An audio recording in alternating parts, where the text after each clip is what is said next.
What's up, electricians? Once you get your XP4, you don't want to put stuff on it. I got 12 practical accessories for electric XP4 coming up. Let's go. So when anyone gets an e-bike, they want to put stuff on it, and there's tons of accessories you can buy. You can go nuts with all kinds of accessories, but today I'm going to show you my things I put on here, 12 of them. I think they're pretty practical.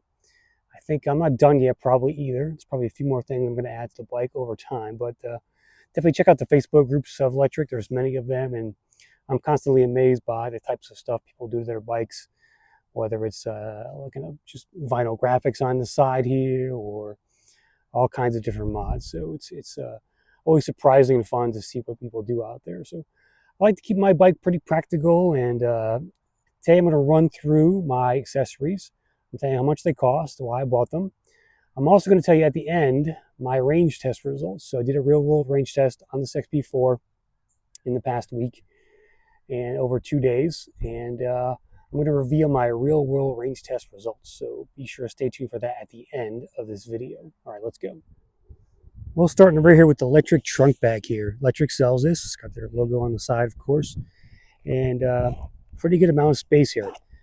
This has side panniers that you can drop down and get even more space out of the thing itself. So you basically have built-in panniers. They're pretty long. They're probably a good 18 inches long, probably.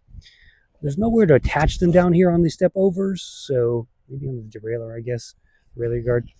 But that's what you're looking at here. Comes on both sides. You can zip up the side when you're not using it. You got a cup holder in the back, and then you can also take this on and off. There's Velcro straps underneath. I also use a zip tie on this part right here just to give it extra security there. Comes with a carrying strap if you want to do that, but I store my charger in here. And here's a look at the inside. You got pockets as well. Flip that back and reveal what's inside. A nice blue color there, electric blue. Got my keys in here for the lock and the battery. And I've got two other accessories in here. One is an air pump, a little mini air pump here. You want to keep this handy. It's chargeable through USB, and that's definitely a must-have. As well, some kind of Allen key multi-tool. This is just one I had lying around. I'll put a link to all these accessories in the video description here as well. You know, this is like, and I think it's like 10 bucks or so on Amazon. The bag itself it's a little pricey. It's 119 bucks. The air pump goes for about 34. I think Electric sells one of their own as well. It's probably more pricey though. So most of the stuff here is from Amazon. A couple things are from Electric. I like the trunk bag, which is really nice. I wanted that Electric logo on there. Side reflective strip there, and that blue interior. So pretty cool. Moving to the middle of the bike, of course, suspension seat post and a new seat. This is a comfort seat from Delta. And what I like about it, it has a grab handle. So I can pick the bike up, turn it around when I need to. Electric sent me their comfort seat, but I thought it was too big for the bike. I thought it looked a little awkward. So this is a little more streamlined. It's memory foam, so it's pretty cushy as well. I took it on a 40-mile ride. It worked out decently. I think anytime you go on a long ride, your butt's going to hurt no matter what. But solid seat here. And this is the Suntour NCX here. What I like about this is they give you this little thing here to cover it up. Most of these suspension seat posts come just kind of like this, bland, but this covers it up nicely with this little Velcro patch. And this is a really nice way to extend your reach and just give you much better travel when you're going over bumps. The Suntour NCX costs about 110 bucks, 108 depending on where you find it on Amazon. And the Delta seat goes for about 22 bucks on Amazon as well. Again, links in the description to both these products. This is a 27.2 millimeter, so you're getting a shim. The electric seat posts are 31.8, but also 31.6 will also fit. You just got to tighten the collar lock here a little bit more. So if you can find a 31.8 Suntour, go for it. Otherwise, just get a 27.2 and then get a shim for 31.8 diameter. And down here we have the electric folding lock. Fits underneath the down tube here with a couple of bottle cage bosses. This is the one Electric sells. It's 49 bucks. You can get them for half price on Amazon as well under the I think it's called the Big Lufu brand or something like that.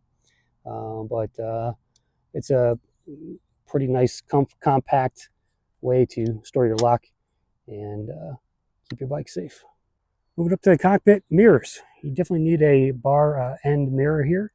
Lectric sells these in a pair. I'm waiting, mine are on back order, so I had to use something already in the shop. This is from Briskmore.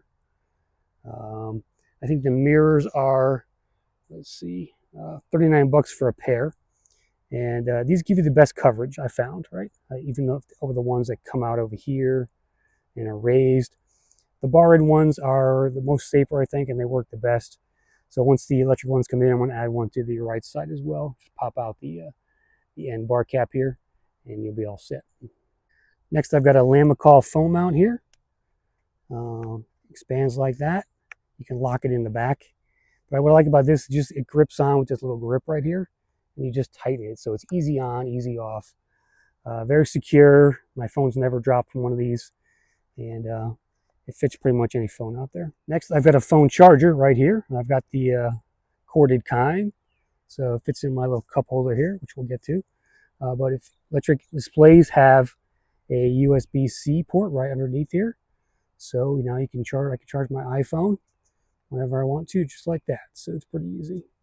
And I just kind of sit it in this cup holder here from Gear RV, and the cup holder straps around the stem right here in two places, and it's got little pockets here on the side for my crisscross stickers and cards. So definitely a must-have. I like it up here versus having a bottle cage mount down here, which can get in the way when you're dismounting the bike. So those are still open, and yeah, that's what I got so far on the handlebar. Then there is the electric light, the beacon light here. So I'm going to do stay tuned for our night ride, where I'm using the electric light along with the extra large headlight to see what it's like to ride this bike at night. But Electric sent me this one as well. This is $74 from the Electric store. You can get all kinds on Amazon as well. And then I've got a Rock Bros bell here. Nice ting to it. This is one of the louder bells out there, so it's usually my go-to. Comes in a couple colors. I think gold and silver perhaps.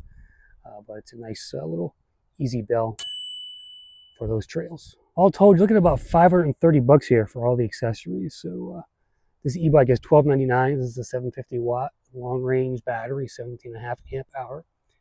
I've had no problems with it at all, so it's been really good in my initial riding and stuff. I'm going to be again doing a night range test, or night ride test with the bike, as well as adding a second battery to it. So stay tuned for those videos. Now let's go into my range test results.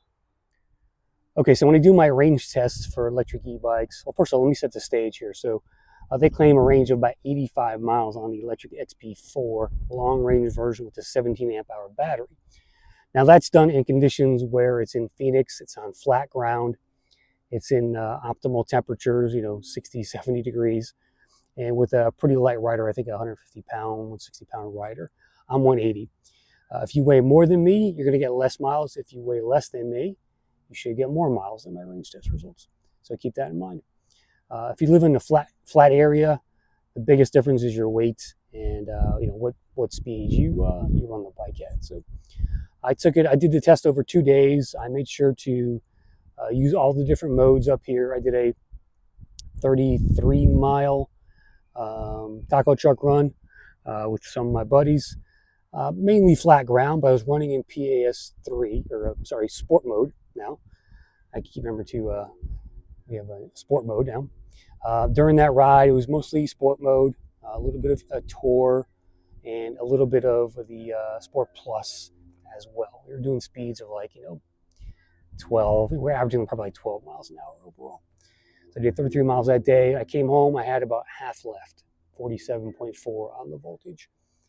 Next day, took it out. Now, once you get below 50%, the battery runs out faster. So I knew I was going to get another 33 miles, even though I still had half battery left.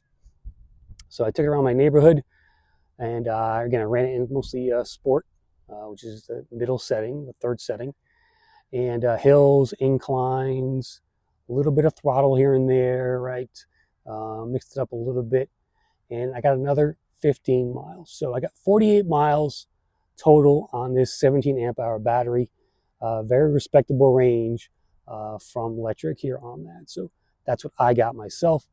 I think I saw Tom's Gadget Garage. I think he got about 52 or 3 miles, but he lives in Phoenix. So, you know, the temperature really makes a difference like that. And I was running it in probably mid 80s, the temperature wise. So I think like 65, 70 is the perfect temperature for a battery out there in terms of extending its range at all. But that's what I got here. So 48 miles overall with the pedaling, with the new torque sensor. So it's a little more efficient, Electric says, with those tires. And yeah, that's what I got. So I hope that helps you guys out there. Let me know what kind of range tests you guys are doing, what kind of mileage you're getting. Make sure you put your weight and what kind of terrain you're riding as well in the comments there, because that definitely affects stuff. I'm in somewhat of a hilly area here, so I do have hills and inclines and all that kind of good stuff. So that's why I call it a real world range test. It's not just a flat ground where you try to just squeeze every ounce of mile out of that battery. Most people are going to ride this in real world conditions. That's how I do my tests. So anyway, guys, thanks for watching. Drop a comment here. Tell me what accessory I should be adding that I haven't put on here yet. I'd love to hear your comments. And I'll see you on the ride, guys. I'm out of here.